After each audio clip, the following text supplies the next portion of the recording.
کے مطابق زندگی بسر کرنے کی توفیق عنایت فرما. ظہور آقا امام زمان علیہ السلام تمجید فرما. سب کے اعوان انصار بننے کی توفیق عنایت فرما. ہمارے مرحومین کی مغفرت فرما. ان کے گناہوں سے درگزر فرما. ان کے درجات کو بلند فرما. اور انہیں اعلیٰ علیین میں جگہ عنایت فرما. بے اولادوں کا اولاد صالحہ عنایت فرما. بیماروں کو شفاء عاجل و کامل عنایت فرما. جوانوں کی ہدایت فرما. خواتین کو حیا اور عفت عنایت فرما. کو طول عمر صحت کاملہ اور سعادت دنیا و آخرت نصیب فرما. شب ولادت آقا امام حسن العسکری علیہ السلام ہے.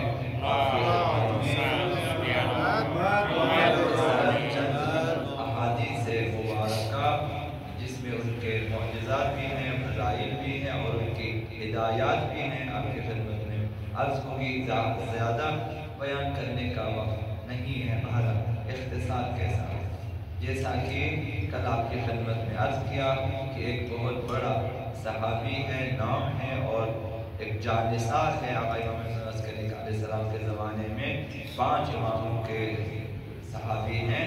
ابو ہاشم جعفری یہ زندان میں بھی گئے حمایت اہل بیت میں.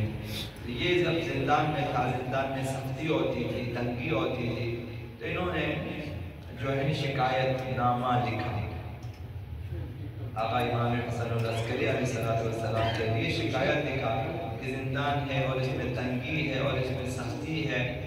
ان کی شکایت کی ضیق الحبس و شدت القید، قید کی تنگی، زندان کی سختی کی شکایت کی. تو اس خط کا جواب ملا. یہ زندان میں ہے اور امام نے اسے جواب دیا کہ تصلی الظہر فی منزلک، کہ آج تو آزاد ہوگا اور آج نماز ظہر تو اپنے گھر میں پڑھے گا. یہ امام نے اسے بتا دیا اس خط میں کہ آج تو آزاد ہو جائے. فاخرجت وقت الظہر، ظہر کا وقت ہو گیا، دشمنوں نے اسے آزاد کیا اور یہ اپنے گھر میں آیا. وصلیت فی منزل، میں گھر میں نماز پڑھ لیا.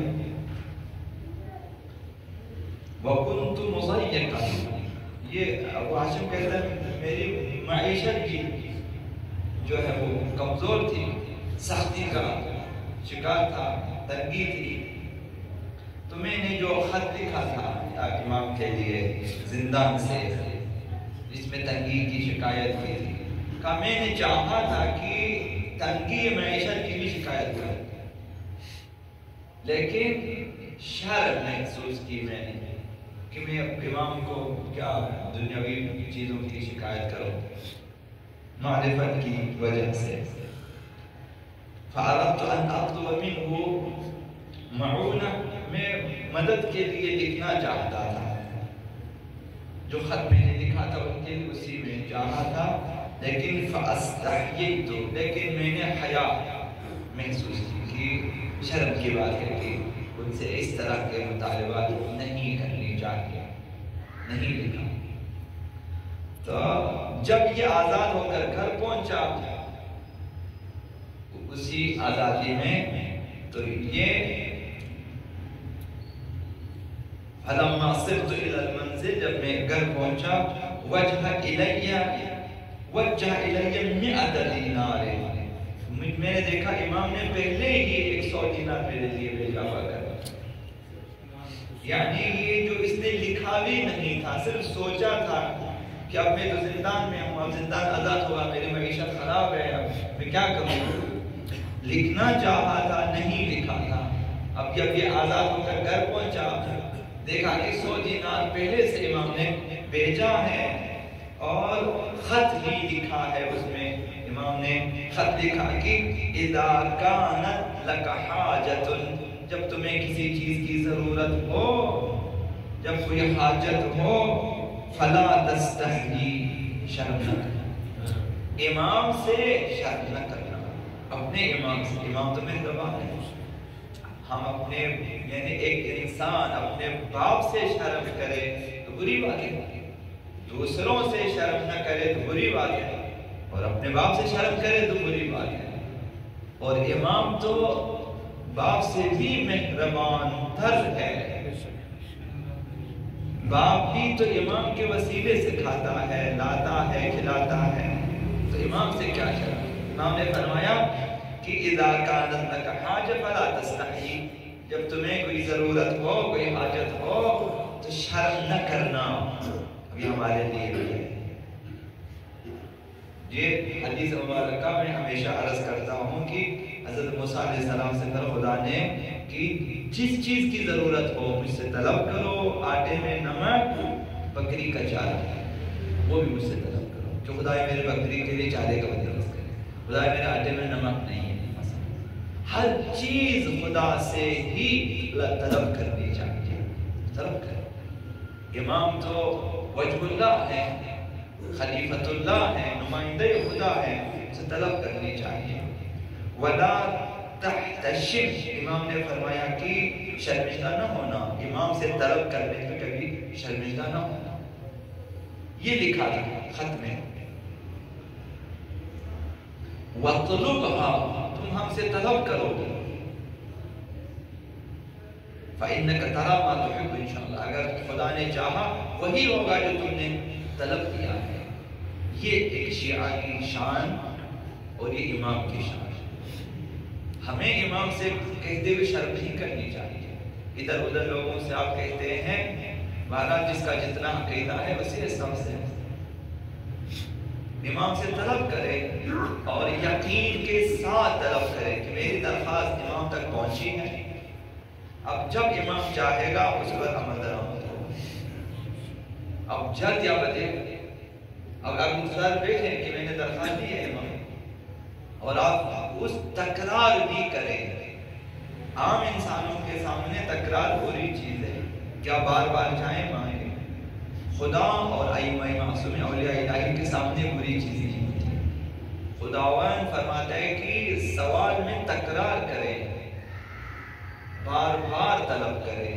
ائمہ سے بھی یہی ہے، حتیٰ سلام کرنا عام انسانوں کے لیے اچھی بات نہیں ہے کہ آپ پھر سلام کریں، پھر ہر گھڑی گھڑی آپ سلام کریں، لیکن ائمہ کے لیے سلام نامے آپ نے دیکھیں کتنے سلام ہیں، السلام علیکم، السلام علیکم، السلام علیکم وسلم، یہ سارے سلام کرتے ہی جائیں آپ۔ تو خداوند متعال اب جو شن کبیر میں آپ کہتے ہیں خداوند متعال کی لوگوں کے کا پکارنا، لوگوں کی حاجتیں خداوند متعال کو غور نہیں کرتی۔ خداوند خستہ نہیں ہوتا، تھکتا نہیں ہے۔ ائمہ بھی خلیفہ ہوگا۔ وَطْلُبْهَا، امام نے فرمایا خط میں لکھا کہ جو تمہاری طلب ہے ہم سے طلب کریں، اگر خدا نے چاہا وہی ہوگا جو نے طلب کیا۔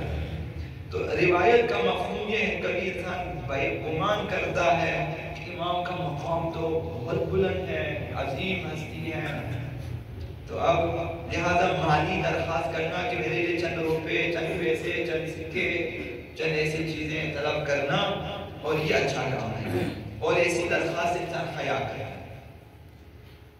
جبکہ امام نے یہ فرمایا کہ یہ حیا اور یہ شرمندگی مذموم ہے، اچھی بات نہیں ہے، امام سے شرم نہیں کرنی چاہیے۔ تمام ممکن ہے کہ سربستہ مثلا عرض کرو کوئی جسمانی تکلیف ہے کہ آپ کسی سے بیان نہیں کر سکتے، مثلا جو ہے شرم کی بات ہوگی مثلا، لیکن آپ امام سے اور خدا سے تو بیان کر سکتے بھائی میرے جسم میں یہ کمزوری ہے، یہ نقص ہے، یہ جو لوگوں کو میں نہیں بتا سکتا، لیکن آپ بتا سکتے ہیں کہ میری اس بیماری کو شفا دے، میری اس کمزوری کو برطرف کریں۔ تو لہذا امام عسکری علیہ السلام فرمایا کہ یہ مذموم ہے کہ اگر ہم سے تم شرم کریں یہ بری چیز ہے، جو بھی تمہاری مادی معنوی حاجات ہیں طلب کریں، امام کی خدمت بیان کریں۔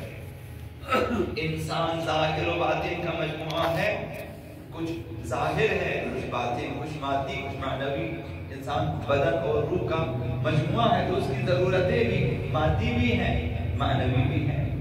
ہمیں ہدایت کی بھی ضرورت ہے، معنویت کی بھی ضرورت ہے، بصیرت کی بھی ضرورت ہے، ہمیں معنوی چیزوں کی ضرورت ہے، علم کی ضرورت ہے، مثلا اخلاق کی ضرورت ہے، اور ظاہری ضرورتیں بھی ہیں، ہمیں کھانے پینے کی ضرورت ہے، سردی گرمی سے بچنے کی ضرورت دنیاوی مشکلات ہیں، دونوں ہیں، تو لہٰذا ایسی حاجتیں دونوں امام سے طلب کرنی چاہیے۔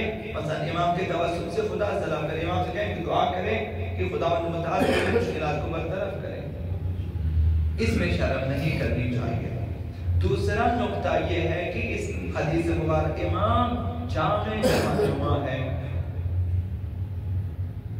امام یعنی سب کچھ دیکھ رہا ہے، امام یعنی سب کچھ سمجھتا ہے، آپ بتائیں یا نہ بتائیں، لیکن یہ سوچ کر کہ چونکہ امام کو پتا ہے نہ بتائیں یہ بری بات ہے، خدا کو بھی سب کچھ پتا ہے، لیکن خدا تعالیٰ نے فرمایا کہ سوال کرو، درخواست کرو، مجھ سے طلب کرو خدا مطابق، اگر جو خدا کو پتہ ہے، خداوند چاہتا ہے کہ ہم خود بیان کریں، ہم خود بیان کریں۔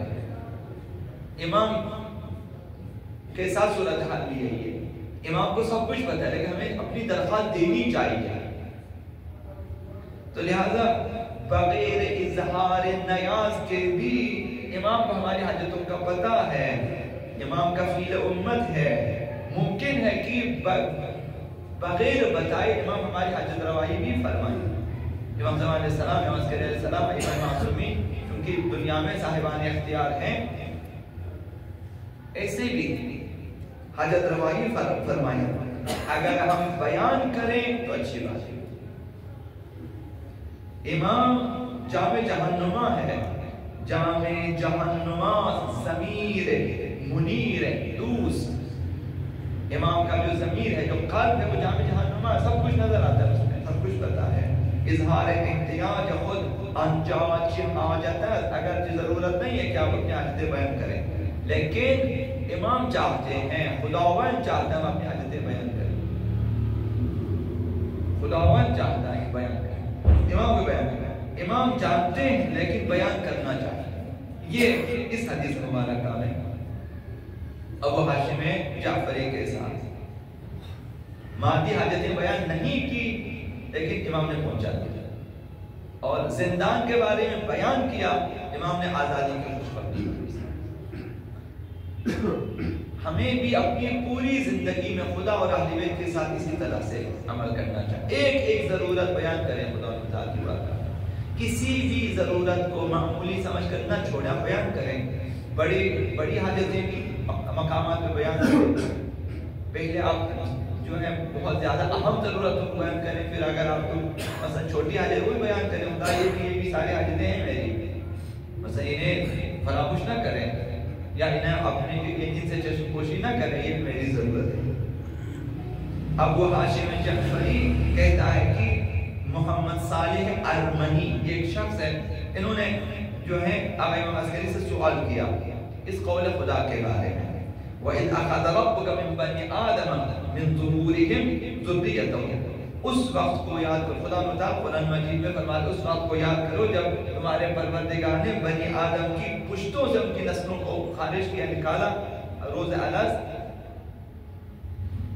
اور وہ تمام افراد جو نسلاً بعد نسلیں بعد میں پیدا ہونے والے تھے، روز الست خداوند متعال نے نکالا، سب کو اپنے سامنے نکالا، اور پھر خود ان کو انہیں گواہ بنا دیا اپنے اوپر، وہ اشہدہم علی نفسہ، انہیں کہا کہ خود اپنا گواہ بن جاؤ، آج اقرار کرو تاکہ کل گواہ کی، سب کو شعور دیا، شعور دینے کے بعد ان سے اقرار کیا، الست بربکم، کیا میں تمہارا پروردگار نہیں؟ یہ سوال، قالوا بلا شہدنا، سب نے اقرار کیا، بلا ہاں آپ تو ہمارا پروردگار ہے، شہید نہ، اور ہم گواہی دیں، خود گواہ بنے۔ اس آیت کے بارے میں سوال کیا تفسیر کے طور پہ امام سے، تو امام نے فرمایا ثبتت المعرفہ ونسوا ذلك الموقف سیذکرونہ، امام نے فرمایا کہ عہد و پیمان دلوں میں ثابت ہے، ہماری فطرت میں یہ خدا شناسی اور خدا پرستی انسان کے ہر انسان کی فطرت موجود ہے، وہ فطرتاً کسی کی پوجا کرتا ہے، کسی کی پرستش کرتا ہے بعنوان خدا، یعنی وہ سمجھتا ہے کہ ہے کوئی جس نے مجھے پیدا کیا، مجھے اس کی اطاعت کرنی چاہیے، مجھے اس کی عبادت کرنی چاہیے، یہ خدا شناسی، اسی وجہ سے ہر انسان تلاش میں ہے کہ اپنے معبود کو پہچانے. کسی نے صحیح خدا کو پہچانا, کسی نے نہیں پہچانا, غلط خداؤں تک پہنچ گئے. لیکن فطرت میں رکھا یہی ہے کہ خداوند متعال نے سب کو گواہ بنایا. تو امام نے فرمایا کہ یہ جو معرفت ہے یہ ثابت ہے لوگوں میں, لیکن انہوں یہ بھول گئے ہیں کہاں, کس وقت, کس طرح ہم سے عہد لیا تھا, یہ یاد نہیں ہے انسان کو. سَيَذْكُرُونَهُ, اور عنقریب ایک مقام پہ انہیں یاد آ جائے گا, یا مثلا موت کے وقت یاد آ جائے گا, یا مثلا قیامت کے دن انہیں یاد آ جائے ہاں ہم سے اس دن عہد لیا تھا. تو معرفت ہمارے اندر موجود ہے. اصل معرفت فطری جو ہمارے اندر موجود ہے. مثلا اچھائی برائی کی تمیز یہ فطری ہے, بتانے کی ضرورت نہیں ہے انسان کو. یہ چیزیں وجدانی ہیں کہ جھوٹ بری چیز ہے, مثلا چوری بری چیزیں ہیں, اور عدالت اور انصاف اچھی, یہ انسان کی فطرت میں, اس میں سیکھنے کی ضرورت نہیں ہوتی ہے. یہ تمام چیزیں خدا متعال نے فطرت میں رکھ دی ہیں, یہ اسی جو ہے معرفت کا حصہ ہے. لیکن یہ بھول چکا ہے کہ کب خدا نے ہم سے عہد لیا تھا, کب ہم سے یہ پیمان لیا تھا, ہمارے اندر یہ معرفتیں کب رکھی خدا نے, کس طرح یہ بھول چکا ہے. القریب موت کے وقت مثلا یاد آ جائے گا. امام نے فرمایا وَلَوْلَا ذَلِكَ, اگر یہ فطری معرفت نہ ہوتی, اگر اس دن خداوند متعال سب کو جو ہے اپنے اوپر گواہ نہ بناتا, لَمْ يَدْرِ أَحَدٌ مَنْ خَالِقُ, کوئی شخص نہ جانتا کہ اس کا خالق کون ہے, کوئی خدا کی تلاش میں ہی نہ جاتا. وَلَا مَنْ رَازِقُهُ, کوئی نہ جانتا کہ اس کا رازق کون ہے. یہ جو آج اس قدر مسلمان اور اس قدر غیر مسلم اللہ کی تلاش, اسی معرفت فطری کا نتیجہ ہے. فطرت یہ جواب سن لیا.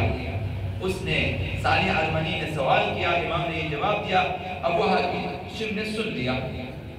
ابو ہاشم جعفری نے کہ امام نے یہ جواب دیا, تو ابو ہاشم نے تعجب کیا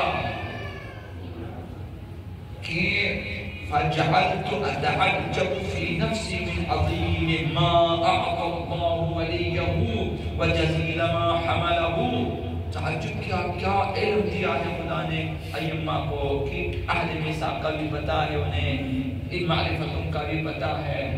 خداوند متعال نے کس قدر کمالات کے متحمل بنایا ہے ائمہ. تعجب کیا. ابو ہاشم جیسی شخصیت نے بھی تعجب کیا کہ امام کے پاس ایسے ایسے علوم ہیں, ان چیزوں سے باخبر ہے. تعجب کیا. تو امام نے اس کی طرف دیکھا, اس نے اپنے دل میں تعجب کیا. امام جان گئے کہ یہ اپنے دل میں تعجب کر رہا ہے کہ یہ بہت بڑا مقام ہے. امام نے فرمایا الامر اعجب مما عجبت منه یا ابا ہاشم واعظم. امر امامت, امر ولایت اس سے کہیں بالا تر ہے کہ تو تعجب کر رہا ہے. جن باتوں پہ تو تعجب کر رہا ہے اس سے کہیں بالا تر ہے. یہ تو کچھ بھی نہیں کہ چند باتوں کی جو ہے میں خبر دے رہا ہوں امامت کے بارے میں. یہ تعجب کی بات نہیں ہے. امر امامت, مقام امامت اس سے کہیں بلند والا, اس سے کہیں عظیم تر ہے. ما ظنک بقوم, امام نے فرمایا تمہارا کیا گمان ہے ان لوگوں کے بارے میں, اس گروہ کے بارے میں, اس جماعت کے بارے میں کہ من عرفهم عرف اللہ. وہ گروہ, وہ افراد, وہ ہستیاں, وہ معصومین کہ جن کی معرفت ہوگی تو خدا کی معرفت ہوگی. امام کا مقام یہ ہے, امام کو پہچانا, خدا کو پہچانا. مثلا آقا امام حسین علیہ السلام سے سوال کیا تھا کہ معرفت اللہ کیا ہے. امام حسین نے فرمایا امام زمانہ کی معرفت, یہ معرفت ہوگا. جب تک اپنے زمانے کے امام کی معرفت نہ ہوگی خدا کی معرفت نہیں ہے اسے. 11 امام نے فرمایا کہ امر امامت یہ ہے, یہ جو 12 معصومین 14 معصومین ہیں, فرمایا کہ جو انہیں پہچانے گا وہ خدا کو پہچانے. ان کے بارے میں تمہارا کیا خیال ہے؟ وَمَنْ أَنْكَرَهُمْ أَنْكَرَ اللَّهُ, جس نے ان کا انکار کیا ہے گویا اس نے خدا کا انکار کیا. امام کا مقام یہ ہے کہ ان کی معرفت کے بغیر اللہ کی معرفت مکمل نہیں ہوتی. ان کی ولایت کے بغیر خدا کی ولایت مکمل نہیں ہوتی. عقیدہ ولایت خدا جب تک امام کی ولایت نہ ہو تو بریدہ ہے, ناقص ہے, نامکمل ہے. تو تمہارا گمان ان افراد کے ہیں معصومین کے بارے میں کیا ہے؟ وَلَا يَكُونُ مُؤْمِنًا حَتَّى يَكُونَ لِوِلَایَتِهِ مُصَدِّقًا، انسان اس وقت تک مؤمن نہیں ہو سکتا جب تک ان کی ولایت کی تصدیق نہ کرے، یعنی جب تک یہ تصدیق نہ کرے کہ یہ افراد اللہ کے نمائندے ہیں، خداوند متعال تک لے جانے والے یہ لوگ ہیں، اللہ کی طرف سے صاحبان اختیار یہ لوگ ہیں، جب تک یہ تصدیق ان کی ولایت کی تصدیق نہیں کرے کوئی شخص مومن نہیں ہو سکتا۔ وَبِمَعْرِفَتِهِمْ مُوقِنًا، جب تک ان کی معرفت پہ یقین نہ ہو، یقینی معرفت حاصل نہ ہو جب تک ائمہ معصومین کے بارے میں، اس وقت تک بندہ مومن نہیں ہوتا۔ تو نے یہ چند باتوں پہ تعجب کیا، امام کا مقام وہ ہے کہ خدا کی معرفت کے لیے ان کی معرفت ضروری ہے، ان کی ولایت ضروری ہے، ان پر ایمان ضروری ہے، ورنہ ایمان باللہ مکمل نہیں ہے۔ امام کا مقام یہ، یعنی امامت و ولایت کا مقام، امامت و ولایت کی جائگہ بہت ہی عظیم الشان ہے، جن امور کو ابو ہاشم جیسوں نے دیکھ کر تعجب کیا، ائمہ معصومین کی حقیقی جائگہ کے مقابلے میں کچھ بھی نہیں ہے۔ چند باتوں پہ تعجب کرتے، معمولی معجزات دیکھ کر تعجب کرتے ہیں، فرمایا کہ تعجب نہ کہ امام کا مقام بہت بلند ہے، یہ صرف دنیا میں ان کے جلوے ہیں، لیکن دوسرے عالم میں ان کے مقامات بہت بلند ہیں، ان کی جائگہ بہت بلند ہے عالم آخرت میں، زمین میں ان کے مقامات یہ آسمانوں میں اس سے کہیں بلند والا ہے۔ تو فرمایا کہ مومن اس وقت تک مومن محسوب نہیں ہوگا جب تک ائمہ اہل بیت کے مقام منزلت کا معترف نہ ہو۔ کل عالم ہستی میں، کل عالم ہستی میں، ما سوى اللہ، اللہ کو رکھیں، باقی تمام کائنات میں جب تک ائمہ اطہار کی ولایت کو تسلیم نہ کرے، عالم فرشتگان، عالم اجنہ، عالم انس، عالم حشرات، عالم نباتات،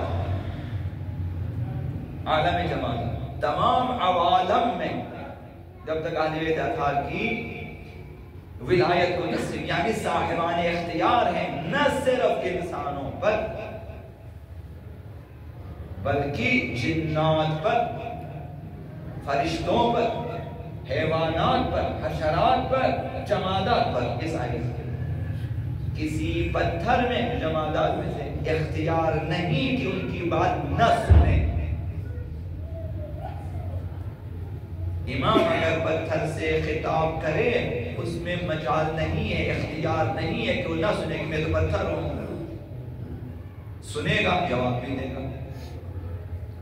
حجر اسود نے جب جواب دیا، پیغمبر اسلام کے لیے کنکریوں نے جواب دیا، مثلا ممکن نہیں جس حیوان سے امام گفتگو کرے وہ جواب نہ دے، یعنی یہ عالم تمام عوالم میں، زمین اور آسمان، دنیا و آخرت، کوئی عالم ان کی ولایت سے خالی نہیں ہے۔ تفصیلات ہر ایک خود جانے، لیکن مجمل یہ ہے دنیا و آخرت دونوں اہل بیت اطہار کی ولایت کی بنیاد پر، جہنم و دوزخ، جہنم و جنت ان کی ولایت کی بنیاد پر تقسیم ہے، ان کی محبت و معرفت کی بنیاد پر تقسیم ہے۔ جہنم میں وہی جائے گا، احادیث آپ کی خدمت میں عرض کیا تھا کہ فرمایا معصوم نے کہ جہنم میں وہی جائے گا جو اہل بیت اطہار کو نہ پہچانے اور اہل بیت اطہار کو نہیں نہ پہچانے، معرفت اہل بیت کی بنیاد۔ تو لہذا کل عالم ہستی میں ولایت اہل بیت اطہار کو تسلیم کرنا ہوگا، تب انسان بنتا ہے مومن۔ اگر ہم کہیں کہ صرف انسانوں میں وہ لوگ نمائندے، باقی جنات میں نہیں ہے، مثلا عالم حشرات و جمادات و نباتات و عالم فرشتگان و آسمانوں میں نہیں ہے، تو یہ ناقص مومن ہے۔ اگر جاننا چاہیں تو سورہ جن کی تفسیر میں جا کے پڑھیں کہ جنات میں ائمہ اطہار کا کردار کیا ہے، اور پیغمبر اسلام نے کتنی مرتبہ امیر المومنین کو بھیجا کہ جاؤ وہاں پہ وہ جو نامرئی مخلوق جائیں ان سے لڑیں، وہ لوگ کافر اور کتنے اجنہ ائمہ کے پاس آئے ہیں، اور ائمہ معصومین نے بعض اپنے اصحاب سے فرمایا کہ دیکھو یہ لوگ جس طرح تم آتے ہو حلال و حرام پوچھنے، یہ بھی آتے ہیں۔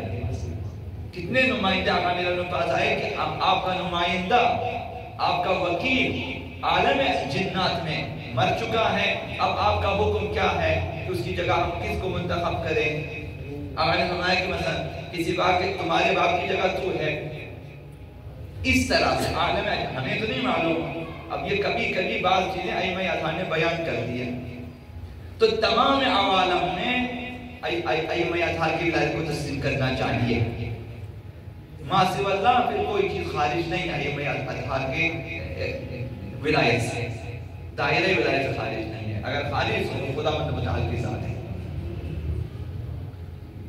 تو امام کی ابو ہاشم جعفری جیسی شخصیت کے لیے وضاحت فرمائی امام نے کہ جو 4 معصوم اماموں کی خدمت میں رہے، یہ ابو ہاشم ایسے ہستی ہے 4 یا 5 اماموں کی خدمت میں رہے، امام وضاحت کر ابھی تک 4 امام، اس کے بعد اگر امام زمان کی خدمت میں بھی ہے، ان سے وضاحت فرمایا کہ مقامات معصومین کس قدر بلند ہے۔ تو امام باقر علیہ السلام سے روایت ہے مقام امام کے بارے میں، 5ویں امام سے روایت ہے کہ ایک دن آقا منبر پہ تھے کہ ایک اژدہا مسجد کے کسی دروازے سے داخل ہوا، لوگوں نے جا کے قتل کرنے اسے، اژدہا ہے بہت بڑا سانپ ہوگا مثلا، لوگوں نے جا کے مارے اسے، قتل کے امام نے کہا نہ روکو اسے، لوگوں کو روک دو، اسے آنے دو، تو لہذا اژدہا ریگتا ہوا آیا منبر تک، اب امیر المومنین نے اشارہ کیا کہ میرا خطبہ ختم ہونے دو پھر بات کرتے ہیں، میرا خطبہ ختم ہونے دیں اس وقت پھر بات کریں۔ اب امیر المومنین خطبے سے فارغ ہوئے، خلاصہ یہ خطبے سے فارغ ہوئے، اس کی طرف رخ کیا کہ تم کون ہو؟ اس نے کہا کہ عمرو بن عثمان خلیفتک علی الجن، میں ہوں آپ کا خلیفہ، آپ کا جانشین عالم جنات میں آپ کا خلیفہ ہوں، آپ کا جانشین ہے، وکیل آپ کا، نمائندہ آپ کا، میرا نام عمرو بن عثمان ہے، اور عثمان کا معنی سانپ ہے، سانپ یا سانپ کھولا، سانپ کا بچہ ہے عالم جنہ میں، تو شاید کسی شکل میں وہ آیا تھا، تو کہا کہ وَإِنَّ أَبِي مَاتَ، عمر بن عثمان خلیفہ، عثمان خلیفہ تھا، یہ اس کا بیٹا عمر ہے، کہا کہ میرا باپ جو آپ کا نمائندہ تھا یہ مر گیا ہے، ان ابی مات تو اوصانی ان آتی کا استطلع رحیہ، مجھے باپ نے حکم دیا تھا کہ میری موت کے بعد جائیں علی کے بعد اور علی سے پوچھیں آگے کیا کرنا ہے، چونکہ آپ کا وکیل آپ کا نمائندہ اس دنیا سے جا چکا ہے۔ تو آقا امیر المومنین سے کہا کہ اس اژدہا نے کہ وَقَدْ أَتَيْتُكَ يَا أَمِيرَ الْمُؤْمِنِينَ فَمَا تَأْمُرُنِي وَمَا تَرَىٰ، اب میں آیا ہوں آپ کے پاس باپ کی وصیت کے مطابق، اب آپ کیا چاہتے ہیں، کیا حکم دیتے ہیں، آپ کی رائے کیا ہے اپنے جانشین کے بارے میں؟ تو آقا امیر المومنین نے فرمایا کہ اوصیک بتقوی اللہ، اولاً تجھے وصیت کرتا ہوں کہ تقوی اختیار کرنا، گناہوں سے بچے رہیں، کیونکہ عالم الجنہ میں گناہ کار بھی ہیں، سورہ جن میں آپ دیکھتے ہیں کہ ہم میں سے بعض صالح ہیں بعض غیر صالح ہیں جنات میں، اگر تجھے تقوی الہی کی وصیت کرتا ہوں وَأَن تَنْصَرِفْ، اور یہ کہ تم واپس جاؤ،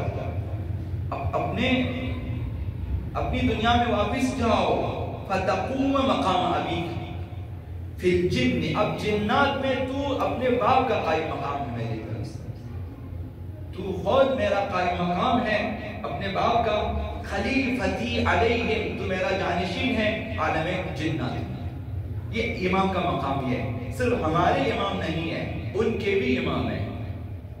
تو عرض کیا کہ تفسیر برہان میں اور تفسیر روائی اہل بیت میں آپ سورہ جن کی تفسیرات میں پڑھیں، بہت ساری روایتیں ہیں اسی سلسلے میں ائمہ اطہار کا مقام کیا ہے عالم جنات میں۔ تو یہ جو عامر تھا، عامر بن عثمان جن، یہ آقا امیر المومنین سے وداع کیا اور چلا گیا، اب وہ علی کا خلیفہ بن کر گیا یہاں سے. تو راوی جو دیکھ رہا تھا یہ سب کچھ جس نے بیان کیا ہے وہ کہتا ہے کہ آقا امیر المومنین سے پوچھا فَيَأْتِيكَ عَامَرْ، یہ جو عامر جن آپ کے پاس آیا اس شکل میں، وَذَاكَ الْوَاجِبُ عَلَيْهِ قَالَ نَعَمْ، کیا اس کا اس طرح سے آنا اور آپ سے پوچھنا اس کے اوپر فرض تھا، واجب تھا؟ ہاں فرض ہے، کوئی اور وہاں نمائندہ نہیں ہے، ہم امام ہیں، ہمارا نمائندہ ہوتا ہے. یعنی جنات پر بھی واجب الاطاعہ ہے، ائمہ معصومین علیہ السلام، عالم جنات پر بھی. تو علامہ بحر انوار وغیرہ میں یہ روایت موجود ہے. علامہ مجلسی نے فرمایا کہ باب الثعبان مسجد کوفہ میں سالوں سال سے معروف تھا. یہ وہی دروازے سے یہ سام داخل ہوا تھا، باب الثعبان یعنی اجدہے والا دروازہ معروف تھا، چونکہ معجزہ تھا یہ آقا امیر المومنین کا، لوگوں نے دیکھا تھا تو وہ اس دروازے کا نام پڑا باب الثعبان، اجدہا والا دروازہ. اب بنی امیہ نے اس معجزے کو بھی برداشت نہ کیا. انہوں نے کہا کہ یہ تو ہمیشہ اس معجزے کی یاد دلائے گی کہ جنات بھی آئے تھے، آقا امیر المومنین نے سوال کیا تھا، آقا امیر المومنین نے جوابات دیے تھے. لہذا انہوں نے چاہا کہ اس دروازے کا نام لوگوں کے ذہنوں سے مٹ جائے.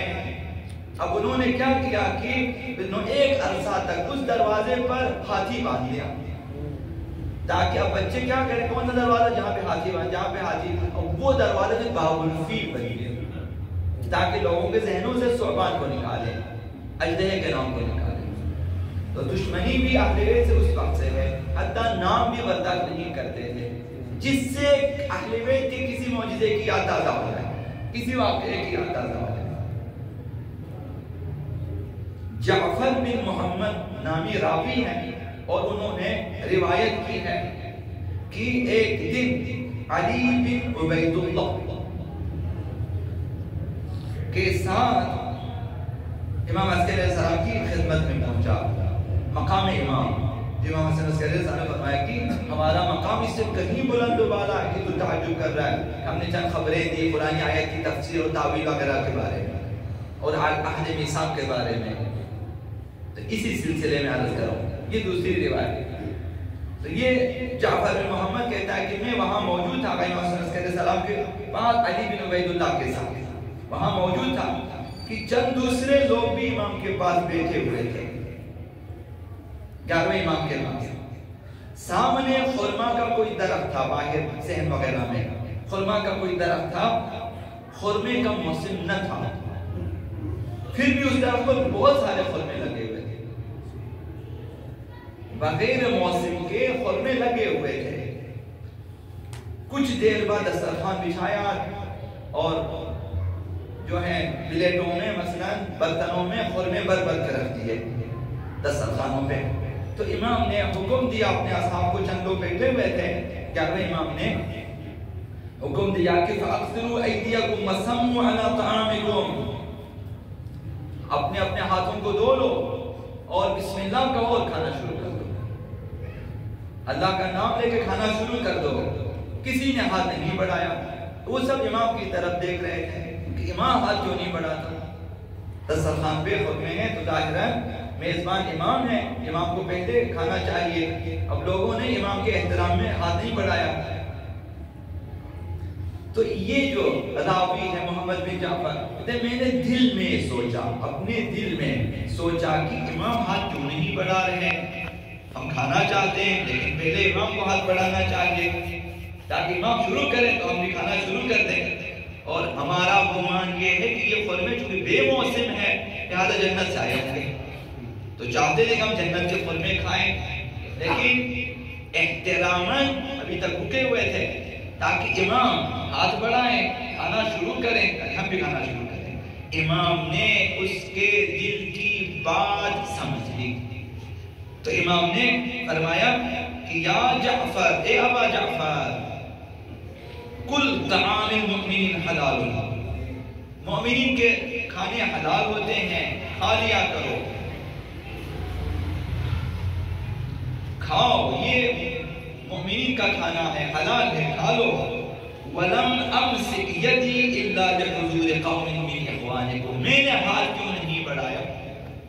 یہ اس وجہ سے ہے کہ تمہارے جیسے کچھ برادران جن یہاں اور بھی موجود ہیں. تمہارے جیسے برادر، تمہارے بھائی جنات میں مومن بھائی تمہارے یہاں موجود ہیں. اس وجہ سے من اخوانکم من الجن باعدادکم، جس حساب تم بیٹھے ہوئے ہو، جتنی تعداد میں تم بیٹھے ہوئے اتنے جنات بھی بیٹھے ہوئے ہیں، اسی دسترخوان میں بیٹھے ہوئے ہیں. قد جلسوا معکم، تمہارے ساتھ بیٹھے ہوئے جنات. وقد امرتکم به وہاں انا امرت یدی، میں نے چاہا، چونکہ امام یہ کہ اگر میں شروع کروں وہ بھی شروع کریں گے، میں نے چاہا پہلے تم لوگ کھائیں، اس لیے میں نے شروع نہ کیا تاکہ جنات میرے انتظار میں بیٹھے اور تم کھائیں. تمہیں میں نے حکم دیا کہ کھاؤ، یعنی میں چاہتا تھا کہ تم اصحاب انس، تم انسان لوگ جلدی کھائیں تاکہ جنات پھر میرے ساتھ کھائیں گے. میں اگر ہاتھ بڑھاؤں اگر انہیں حکم تو وہ پھر کھائیں گے، میں چاہتا تم لوگ پہلے کھائیں. مثلا یہ امام نے وقت امرتکم بھی، وہاں اگر تم نہیں ہاتھ بڑھا چلو میں لے لیتا ہوں. امام نے ہاتھ بڑھایا، کھانا شروع کیا امام نے.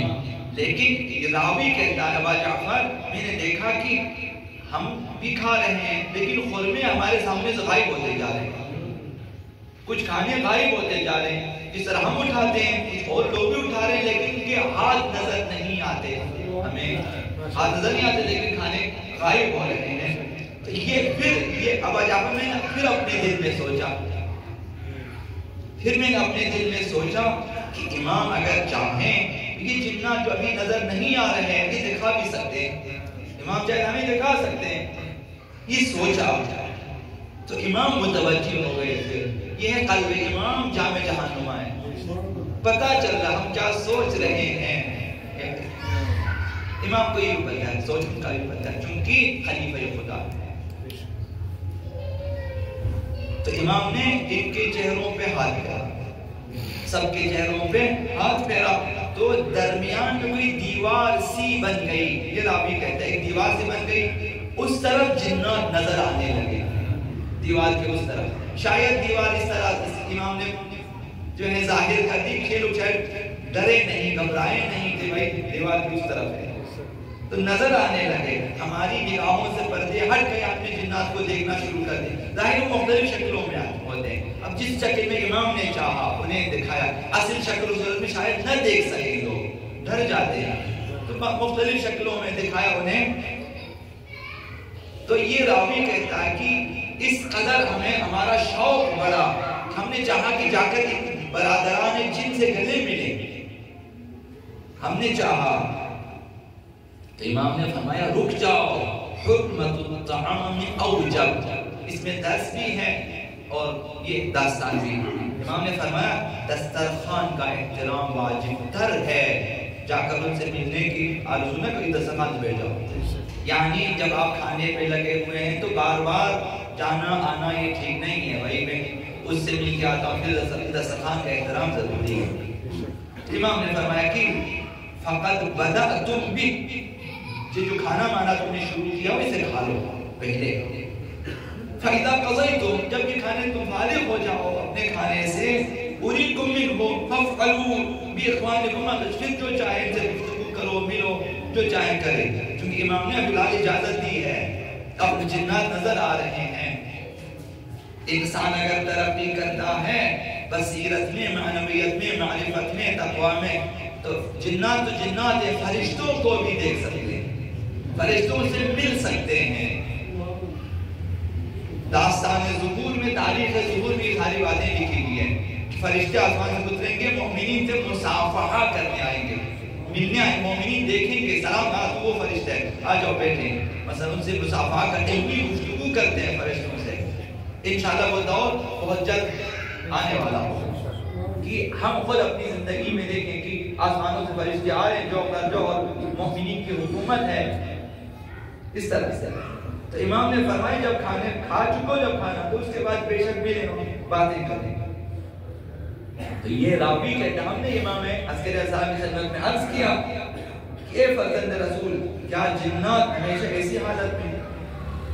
یعنی یہ راوی کہتے ہم نے دیکھا کہ یہ بہت کمزور ہے، یہ جن بہت کمزور، ان کی آنکھوں سے آنسو جاری ہیں، رو رہے اور کمزور، نڈال، بے حال۔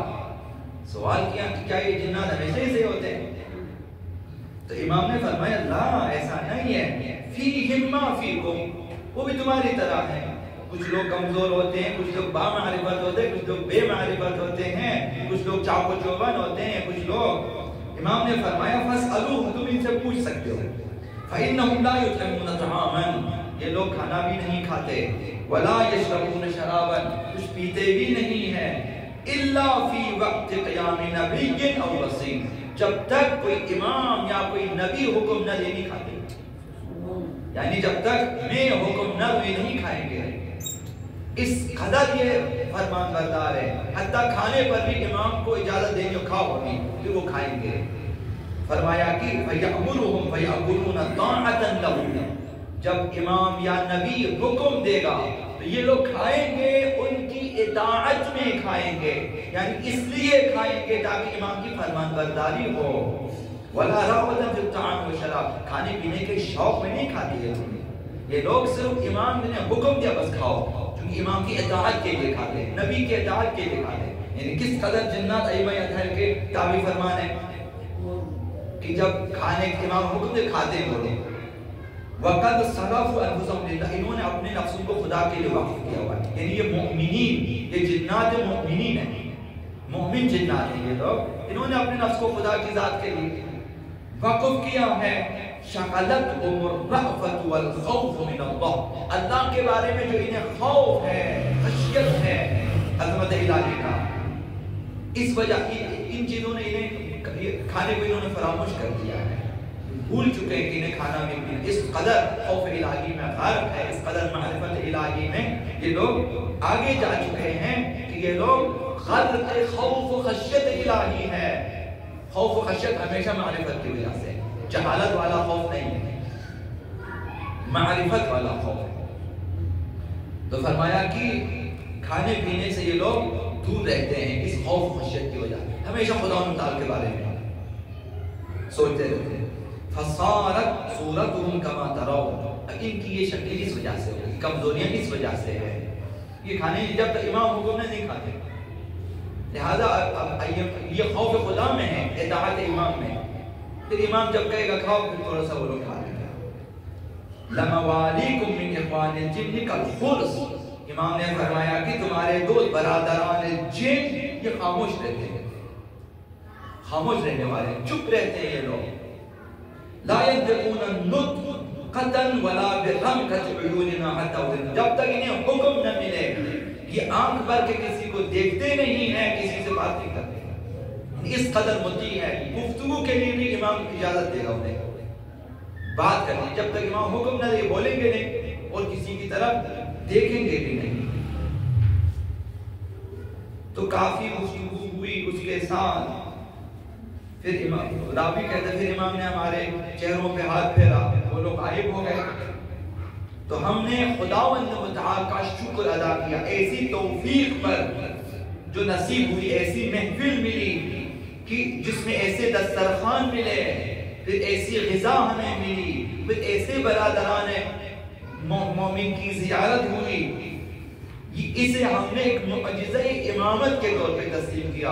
امام کا مقام کیا ہے اور امام کس حد تک تصرف رکھتے ہیں، ولایت رکھتے ہیں، مقام رکھ، خداوند متعال نے ان کو کس قدر اختیارات دیا ہوئے ہیں۔ تو یہ امام حسن علیہ السلام کہ ان کے دسترخوان پہ آتے ہیں الجنات، بیٹھ جاتے، کھانا بھی کھاتے ہیں، ان کے مہمان بھی ہوتے ہیں، لیکن ہم نہیں دیکھ سکتے انہیں۔ ائمہ کا مقام کس قدر ہے۔ تو آخری روایت جا کے خدمت میں عرض کروں گی حضرت زحمت تمام کہ آقا امام حسن العسکری علیہ السلام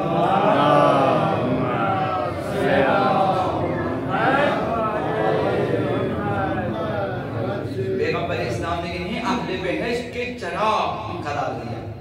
اب 11ویں امام اہل بہشت کے لیے چراغ، یہ روایت پیغمبر صاحب کی ہے۔ انہوں نے فرمایا انا والدکم علی الحوض، میں حوض کوثر پہ پہنچوں گا، وانا رائدکم، اور میں تمہارا راہنما ہوگا، پیش رو میں ہوگا، سب سے پہلے میں جاؤں گا۔ حوض کوثر پہ پہنچوں گا. آقا امیر المومنین سے فرمایا وانت یا علی الساقی، اے علی آپ وہاں سقایت کریں گے، پلانے والے آپ ہیں، ساقی آپ ہیں حوض کوثر پہ. والحسن الرائد الدائد، امام حسن کے بارے میں آیا کہ حسن مجرد پیشواؤ ہوں گے، باقیوں سے آگے جانے والے اور دشمنوں کو روکیں گے. یہ ذمہ داری حوض کوثر امام حسن مجرد کی ہے. دشمنوں کو آنا چاہیں گے، جیسا کہ باقی روایتوں میں شیعہ سنی روایات میں ہیں کہ اصحاب پہنچیں گے وہاں پہ، یا رسول اللہ پیغمبر بتائیں مجھے میرے بات تم نے کیا کچھ کیا، روکیں گے انہیں. امام حسین والحسین العامر الامیر، امام حسین کے لیے فرمایا پیغمبر صاحب نے کہ وہاں فرمان جاری کرنے والا امام حسین ہے کہ اسے پلا دو اسے پلا دو، تم آگے آ جاؤ. تم ایسا یہ لوگوں کو بتا دیں حوض کوثر پہ ترتیب سے اب امیر انہیں پلاتے جائیں گے. آقا امام حسن روکے، آقا امام حسین حکم دیں گے کہ تو آ جاؤ مثلا. وعلی بن الحسین الفارق اور امام سجاد علیہ السلام دوسروں سے پہلے، آقا امام حسین کے بعد آقا امام سجاد ہوں گے وہاں. ومحمد بن علی بن الناشر وجعفر بن محمد السائر، وہاں پر ایک مقسم آقا امام باقر علیہ السلام بھی ہے اور آقا امام جعفر صادق بھی وہاں رہنمائی کرنے والے ہیں. وہ موسیٰ بن جعفر محسن اور امام حسن جعفر علیہ السلام شمار کرنے والے ہوں گے، کتنے دوست ہیں کتنے دشمن ہیں. دشمنوں کو روکا جائے گا اور دوستوں کو بلایا جائے گا. حوض کوثر میں محسن محبین والمبغضین، یہ آقا امام حسن جعفر علیہ السلام کا کام ہے. حوض کوثر پہ شمارش گنیں گے. وقامع المنافقین، اور منافقین کا قلع کما کریں گے، وہاں سے دور ہٹائیں گے انہیں. وعلی بن موسیٰ مزین المؤمنین، اور آقا موسیٰ جعفر علیہ السلام، آقا امام علی بن موسیٰ رضا علیہ السلام، آٹھویں امام، وہاں مؤمنین کو زینت دیں گے. خدا بہتر جانتا ہے کس قسم کی زینت دیں گے. لباس فراہم کریں گے، خوشبو فراہم کریں گے، زینت کا ساز و سامان ان کے پاس ہے. وہ محمد بن علی کے منزل اہل جنت کی درجاتہم، اور آقا امام تقی علیہ السلام مؤمنین کو حوض کوثر کے بعد جنت میں ان کی اپنی اپنی جائگاہ پہ جائیں گے. تم یہاں پہ جاؤ، تم یہاں جاؤ، تو یہاں پہ جاؤ، ان کی جائگاہ بیان کریں گے مؤمنین کو. وعلی بن محمد خطیب الشیعہ، اور امام ہادی علیہ السلام خطیب ہیں، خطبہ دیں گے مؤمنین کو، خطاب فرمائیں گے. وَمُزَوِّجُهُمُ الْحُورَ الْعِينَ، اور جو ہے امام حاجی علیہ السلام کا ایک کام یہ ہے کہ جس کے حصے میں جتنی حوریں آتی ہیں ان کے جو ہے ازدواجی امور ان کے ہاتھ میں ہیں. بھئی تمہارے لیے 10 ہے، تمہارے لیے 1 ہے، تمہارے لیے 20، مثلا یہ تقسیم کریں گے کہ بھئی یہ حوریں تمہاری ہیں، مثلا یہ ان کا کام ہے. والحسن بن علی سراج اہل الجنہ یستضیئون بہ، اور امام حسن عسکری علیہ السلام چراغ اہل جنت ہیں. وہاں کی نورانیت امام حسن عسکری علیہ السلام کی وجہ سے ہے. اتنی نور سے استفادہ کریں گے. اور آخر میں امام حسن علیہ السلام والہادی المہدی شفیعہ یوم القیامہ، وہاں شفاعت کریں گے امام حسن علیہ السلام. تو یہ 12 معصومین کا مقام حوض کوثر سے لے کر جنت تک، حیث لا یأذن الا لمن یشاء ویرضى، اور جس پہ امام زمان راضی ہو اسے شفاعت ہوگی. اگر پیغمبر صاحب کی شفاعت کریں گے تو اگر زمان کی رضایت ہونی چاہیے، اگر کی رضایت ہونی چاہیے، ائمہ کی رضایت کے ساتھ شفاعت ملے گی. تو اس میں جو عرض کیا کہ خداوند متعال نے کہ پیغمبر صاحب کی زبانی کی 11ویں امام عسکری علیہ السلام چراغ اہل جنت ہے. جنت میں تاریکی نہیں ہے، پہلے سے ہی نور ہے.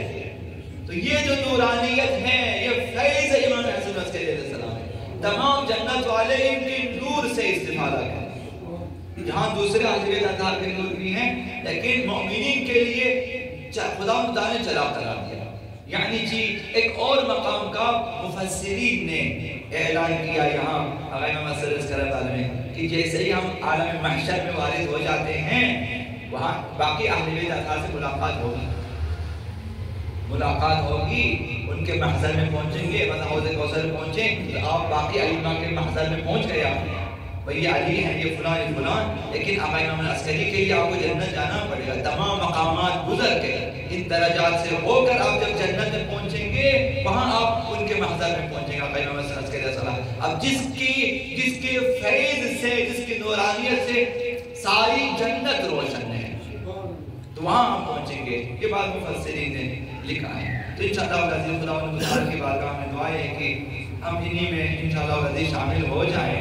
دنیا میں بھی ان کے فیض سے ہم مستفید ہو جائیں اور کوثر پہ بھی ہم ان لوگوں میں شامل ہیں جنہیں اکابر المؤمنین پلائیں گے اور آقا مسلم علیہ السلام ان کی شمارش کریں گے اور آقا مسلم مجتبیٰ علیہ السلام آقا حسین علیہ السلام ہم اسی زمرے میں وہاں پہ داخل ہو جائیں گے. اور جنت میں بھی نور آقا عسکر علیہ السلام سے مستفید ہونے والوں میں سے خداوند ہمیں قرار دے.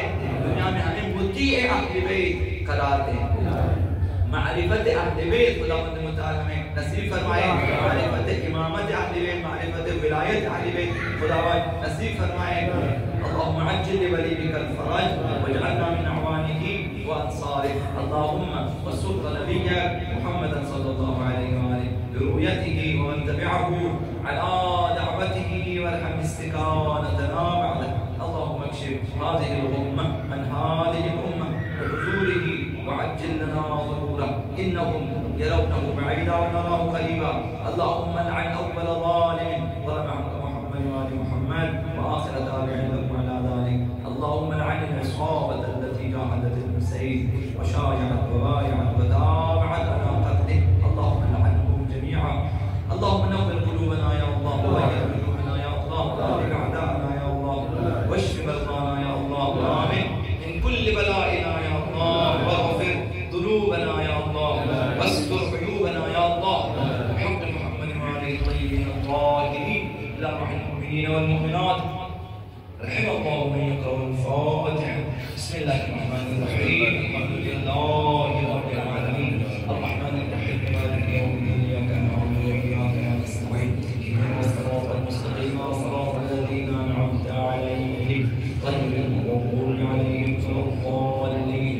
بسم الله الرحمن الرحيم قل هو الله أحد الله الصمد لم يلد ولم يولد ولم يكن له كفوا أحد. بسم الله الرحمن الرحيم قل هو الله أحد الله الصمد لم يلد ولم يولد ولم يكن له كفوا أحد. بسم الله الرحمن الرحيم قل هو الله أحد الله الصمد لم يلد ولم يولد ولم يكن له كفوا أحد. اللهم اغفرهم واحشرهم مع محمد وآله الطاهرين بل محمد وآل محمد صلوات